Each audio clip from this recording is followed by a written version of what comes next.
प्रयागराज में आ गई सबसे बड़ी तबाही, चारों ओर मचा हाहाकार, हजारों घर पानी में डूबे। महाकुंभ की चमक को निगल गई बाढ़, लेटे हनुमान जी तक डूबे। सन 1978 के बाद सबसे बड़ा जल संकट। 5 महीने पहले जहां था महाकुंभ का मेगा शो, अब वहां है सिर्फ पानी पानी। गंगा की एक लहर में बह गई रेत पर बनाई करोड़ों की सड़कें। डबल इंजन सरकार का प्रचार ड्रोन, महाकुंभ का मॉडल विकास, बाढ़ की हकीकत में सब कुछ धंस गया। हजारों परिवार बेघर, खेत फसल तबाह, प्रशासन अलर्ट, लेकिन संकट गहराया।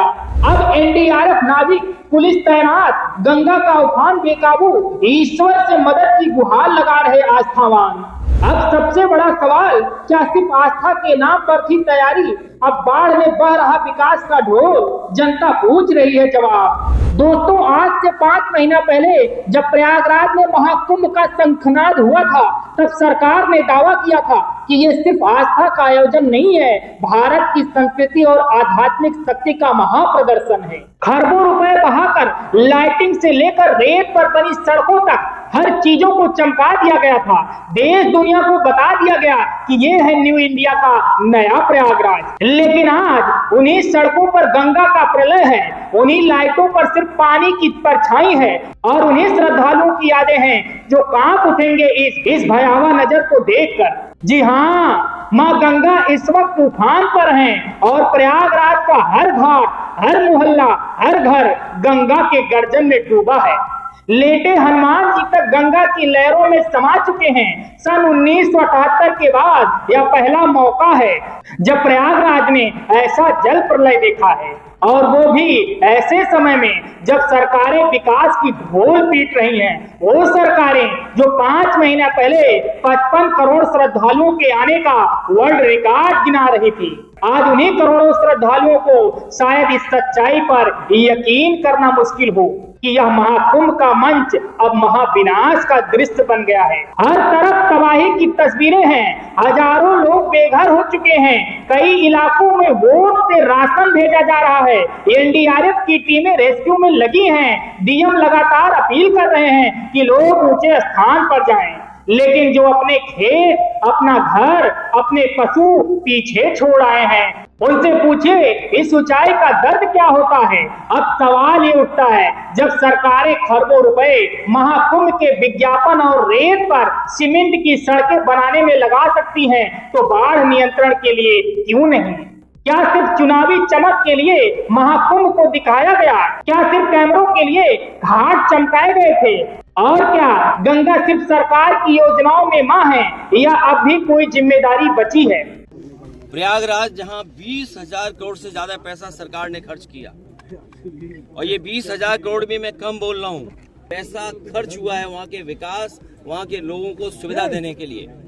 जनता पूछेगी कि जो हजारों करोड़ रुपए आपने लगाए विकास के लिए, सड़क बनाने के लिए, सीवर सिस्टम बनाने के लिए, ड्रेनेज सिस्टम बनाने के लिए, सील्ड सफाई के लिए करके, उसका क्या किया आपने?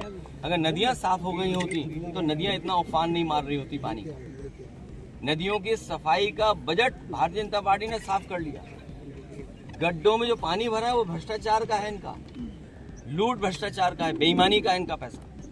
इतना उत्तर प्रदेश कभी लूटा नहीं गया जितना भारतीय जनता पार्टी की सरकार में लूटा गया। भाजपा की डबल इंजन सरकार की ये आस्था से सत्ता तक की कहानी अब पानी में बह चुकी है।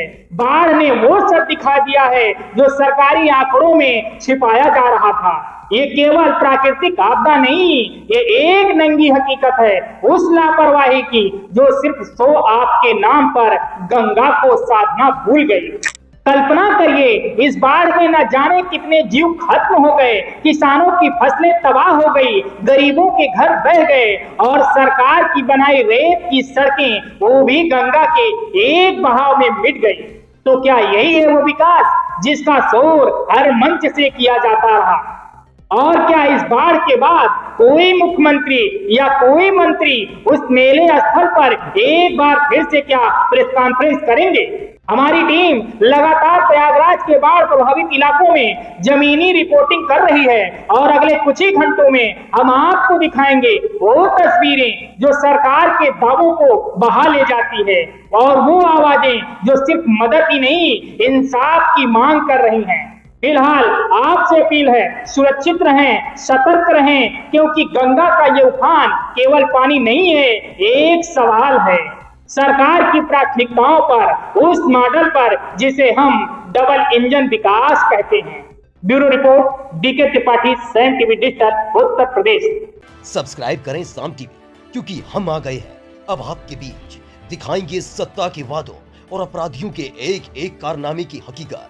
और हाँ, अगर आपके पास भी हो कोई ऐसी खबर तो कमेंट करके हमें बताएं, क्योंकि बिना डर और दबाव के हम दिखाते हैं हर एक खबर डंके की चोट पर।